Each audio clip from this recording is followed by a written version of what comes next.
नमस्कार, हमारा नाम है समरीन और आपने देखना शुरू कर दिया है लाइव सिटीज। देखिए, आपको याद होगा कि बीपीएससी तैयारी 3.0 में शिक्षकों की ज्वाइनिंग को लेकर के खूब हंगामा हो रहा था। हमने आपको दिखाया है कि कुछ वक्त पहले पटना के गांधी मैदान में छात्र नेता दिलीप कुमार के एक बुलावे पर जमा हो गए थे कई सारे शिक्षक, और शिक्षकों ने क्या कुछ कहा था वो भी हमने आपको सुनाया था। और छात्र नेता दिलीप कुमार ने सरकार को भी खुली चेतावनी दे दी थी, साफ साफ कह दिया था कि अगर आदेश नहीं निकलेगा तो फिर हम 5 तारीख को आंदोलन नहीं बल्कि महा आंदोलन करेंगे। और उसके बाद आपने ये भी देखा कि शिक्षा विभाग के अपर मुख्य सचिव यानी कि एस सिद्धार्थ का भी बड़ा बयान बीपीएससी तैयारी 3.0 में शिक्षकों की ज्वाइनिंग को लेकर आ जाता है। और आपने देखा कि एस सिद्धार्थ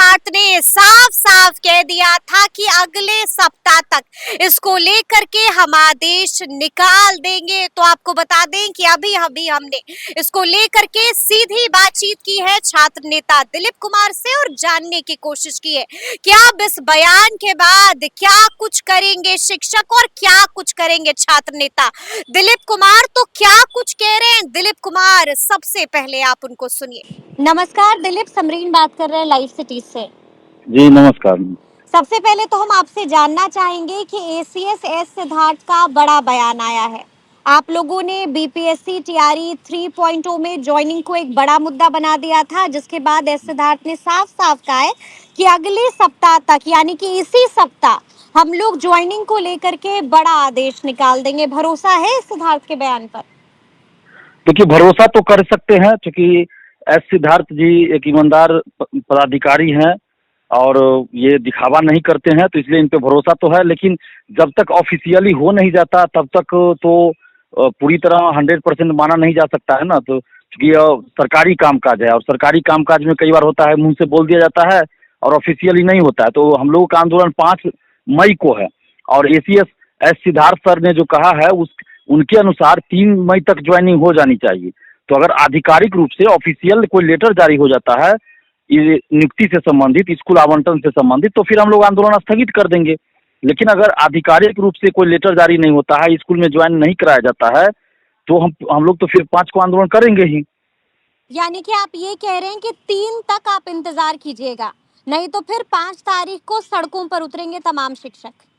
जी बिल्कुल बिल्कुल, पहले ही हम लोग का है 5 मई को आंदोलन और हमने 25 तारीख को कहा भी था हम लोगों ने कि अगर 5 से पहले ज्वाइनिंग करा दिया जाए, आधिकारिक रूप से ऑफिशियली लेटर जारी हो जाए, तो फिर हम लोग आंदोलन स्थगित कर देंगे, नहीं करेंगे। क्योंकि हम लोगों को तो कोई शौक है नहीं कि आंदोलन करने का, मजबूरी में करना पड़ रहा है।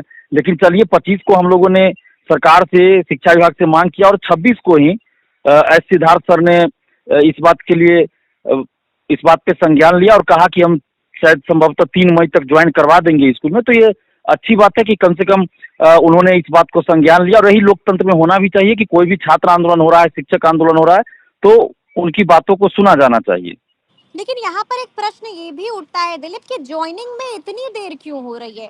पेज कहाँ पर फंस रहा है? देखिए, ज्वाइनिंग में देरी तो अब तो शिक्षा विभाग ही बता पाएंगे, लेकिन मुझे तो नहीं लग रहा है कि कोई इसमें कोई पेज फंस रहा है ज्वाइनिंग में। क्योंकि टीआरई 1 टीआरई 2 को अगर हम देखें तो उसमें तो इतना जल्दी ज्वाइन करा दिया गया था कि अभ्यर्थी परेशान हो गए थे कि कहीं अगर वो जॉब कर रहे तो उनको इस्तीफा देना है, इस्तीफा एक्सेप्ट हो जाए वो उस डिपार्टमेंट में, उसके लिए भी समय चाहिए। अलग अलग डिपार्टमेंट में अलग अलग नियम होता है, तो वो लोग बड़ी परेशानी में थे, बहुत परेशानी झेले थे।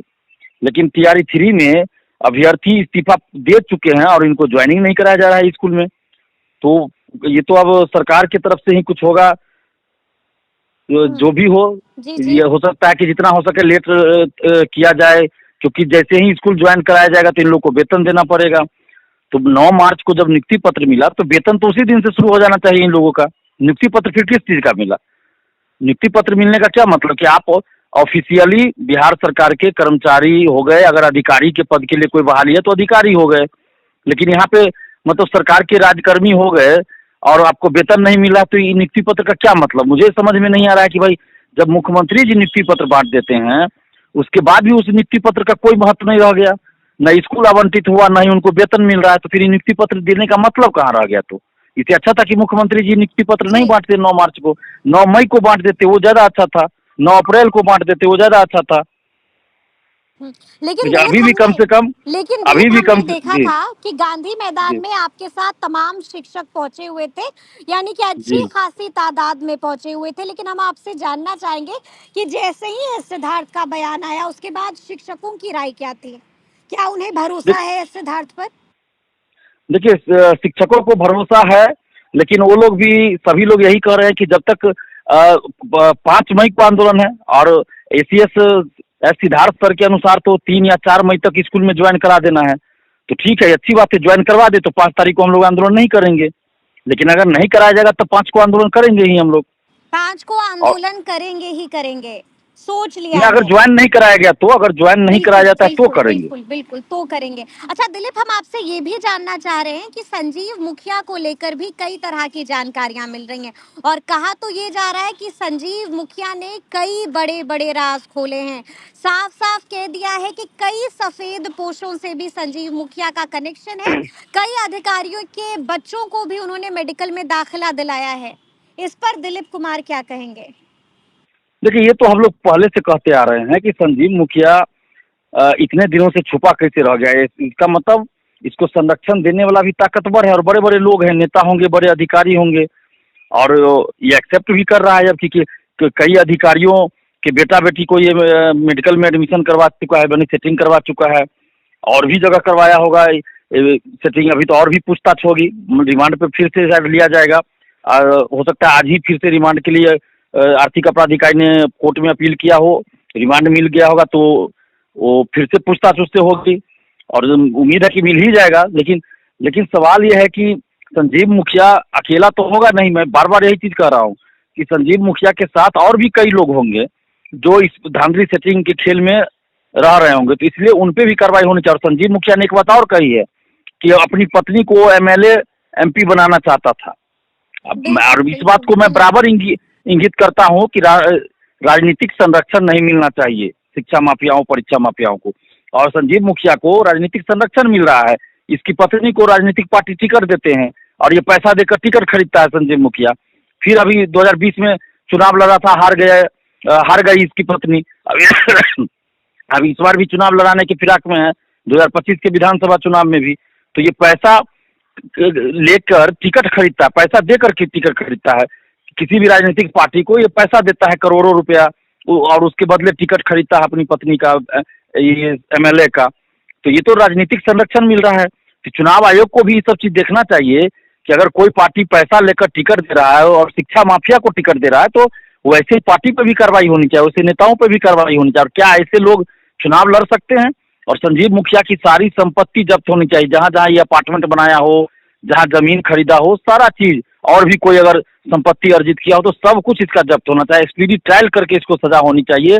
और जो भी अभ्यर्थी का सेटिंग ये करवाया हो उस सब को बाहर किया जाना चाहिए, चाहे जहां भी चला गया हो, जॉब में हो तो सबको जॉब से बाहर किया जाए। किया जाना चाहिए, यानी कि सबकी नौकरी छीन लेनी चाहिए।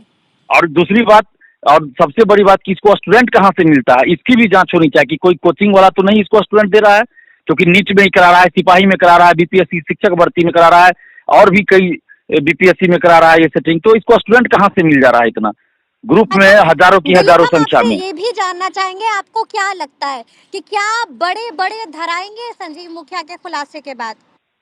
देखिए अगर सरकार अगर कोई दबाव न दे आर्थिक अपराध इकाई पे, अगर सरकार कोई हस्तक्षेप न करे, स्वतंत्र छोड़ दे आर्थिक अपराध इकाई को, तो बड़े बड़े लोग इसमें जाएंगे, कई कोचिंग शिक्षक जाएंगे, कई नेता जाएंगे, अधिकारी जाएंगे जेल। लेकिन अगर सरकार ही अगर कार्रवाई करने से रोक दे तो फिर तो कुछ नहीं हो पाएगा, बस संजीव मुखिया की गिरफ्तारी होकर रह जाएगी। तब तो ये सरकार के ऊपर है कि जी सरकार क्या कर रही है, तो देखने वाली बात होगी।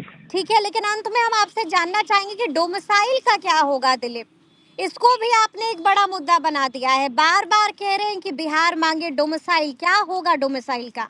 देखिए डोमिसाइल पे हम लोग बहुत जल्द आंदोलन करेंगे और मई में ही करेंगे। 10 से 15 मई के बीच में ज़्यादा संभावना है आंदोलन करने का, या 10 से पहले भी हो सकता है, लेकिन 10 से 15 के बीच में, क्योंकि इधर लगातार आप देखिए राजनीतिक जो घटनाक्रम हो रहा है बिहार में या देश में, तो उसके चलते भी हम लोग अभी आंदोलन नहीं कर रहे हैं। कि हम लोग चाहते हैं आंदोलन उस समय में करें जिस समय मतलब सारा फोकस सबका आंदोलन पर हो, डोमिसाइल के मुद्दे पर हो। ताकि वो मुद्दा ज़्यादा हाईलाइट हो। अभी प्रधानमंत्री जी बार बार पटना, कभी बिहार के मधुबनी या कहीं भी आ रहे हैं, फिर आने वाले हैं। इसके अलावे अभी 29 को करते हम, 29 अप्रैल को ही करने वाले थे, लेकिन उस दिन है परशुराम जयंती है, तो सारा राजनीतिक कार्यक्रम पटना में होता है, तो इसके चलते नहीं कि फिर आगे 2-3 दिन शादी ब्याह इतना लगन है कि बहुत सारे स्टूडेंट बोले कि उस दिन नहीं रखिए, हम लोग शादी ब्याह में इन्वॉल्व है तो नहीं आ पाएंगे। तो इसके चलते हम अभी रुके हुए हैं, लेकिन डोमिसाइल के लिए भी आंदोलन हम लोग करेंगे और एसटीटी का भी विज्ञापन आना चाहिए डोमिसाइल के साथ। TRE-4 भी डोमिसाइल के साथ आए। दरोगा, सिपाही, बीपीएससी सिविल सेवा, टीचर, बहाली, सब में डोमिसाइल लागू होना चाहिए। हम लोग ये सब में लगातार ये मांग डोमिसाइल कर रहे लागू हैं। होना चाहिए, लेकिन आपने सुना होगा कि अब तो तेजस्वी यादव भी कह रहे हैं कि डोमिसाइल लागू होना चाहिए, प्रशांत किशोर भी कह रहे हैं कि डोमिसाइल लागू होना चाहिए। क्या लगता है अब सरकार पर दबाव बनेगा, नीतीश सरकार झुकेगी, अब डोमिसाइल लागू होगा?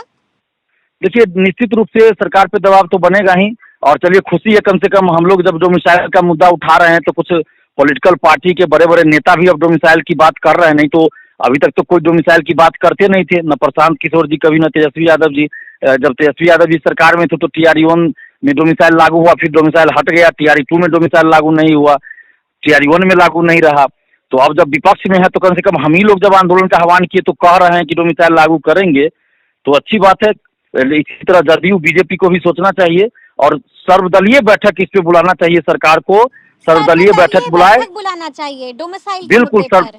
सर्वदलीय बैठक बुलाए और उसमें छात्र प्रतिनिधि को भी शामिल किया जाए, कुछ छात्रों को भी शामिल किया जाए और सर्वदलीय बैठक बुलाए सरकार, और उसके बाद इस पे एक राय बनाई जाए कि किस तरह डोमिसाइल लागू कर सकते हैं, जिससे कि ज्यादा से ज्यादा बिहारी स्टूडेंट को फायदा हो, और कोर्ट में भी इसको अगर कोई चैलेंज करे तो कोर्ट से भी ये इस पे कोई असर न पड़े।